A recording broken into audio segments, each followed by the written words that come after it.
Kalaburagi central ಜೈಲಿನಿಂದ ಕೈದಿಗಳು 25 ಅಡಿ ಎತ್ತರದ ಗೋಡೆ ಹಾರಿ ಪರಾರಿಯಾಗಿದ್ದೇ ರೋಚಕ. 25 ಅಡಿ ಎತ್ತರದ ವಾಲ್ ಮೇಲಿದ್ದ ವಿದ್ಯುತ್ ತಂತಿಗಳ 4 ಲೈನ್ಗಳನ್ನ ದಾಟಿ ಖದೀಮರು ಎಸ್ಕೇಪ್ ಆಗಿದ್ದಾರೆ. ಎಲ್ಲವನ್ನ ಭೇದಿಸಿ 3 ಕೈದಿಗಳು ಪರಾರಿಯಾಗಿದ್ದು ಹೇಗೆ ಅನ್ನೋದು ಇದೀಗ ಅಚ್ಚರಿ ಮೂಡಿಸ್ತಾ ಇದೆ. ಮೊದಲು ಏಣಿ ಬಳಸಿ ಗೋಡೆ ಮೇಲೆ ಹತ್ತಿದಂತಹ ಕಿರಾತಕರು ಕಾಂಪೌಂಡ್ ಗೋಡೆ ಹತ್ತಿ ಮೇಲೆ ಏರಿ ಬಟ್ಟೆ ಕಟ್ಟಿ ಇಳಿಯಲು ಪ್ಲಾನ್ ಮಾಡಿದ್ರು. ಮೇಲೆ ಹತ್ತಿದಾಗ ಅವರಿಗೆ ವಿದ್ಯುತ್ ತಂತಿ ಶಾಕ್ ಹೊಡೆಯಲಿಲ್ಲ. ಯಾಕೆ ಅನ್ನೋದು ಸದ್ಯ ಶಂಕೆಗೆ ಕಾರಣವಾಗಿದೆ. ಎಲ್ಲದಕ್ಕೂ ತನಿಖೆಯಿಂದಷ್ಟೇ ಉತ್ತರ ಸಿಗಬೇಕಾಗಿದೆ.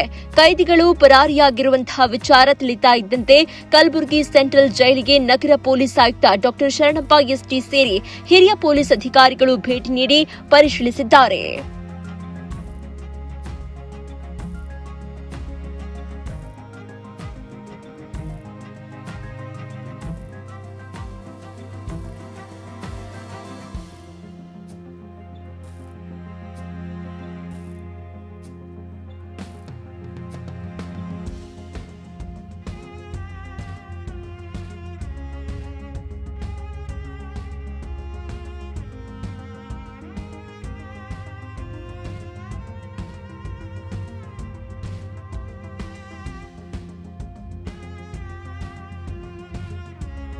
ನೀವು ಸಣ್ಣ ಆಗ್ಬೇಕಲ್ವಾ? ಅದು ಒಂದು ಉತ್ತಮ ಆಹಾರದಿಂದ ಸಣ್ಣ ಆಗ್ಬೇಕಲ್ವಾ? ಪ್ರತಿದಿನ ನಮ್ಮ ಜೀನಿ ಸ್ಲಿಮ್ ನ ಯೂಸ್ ಮಾಡಿ ಯಾವುದೇ ಸೈಡ್ ಎಫೆಕ್ಟ್ ಇಲ್ದಂಗೆ ನೀವು ಸಣ್ಣ ಆಗ್ತೀರಾ.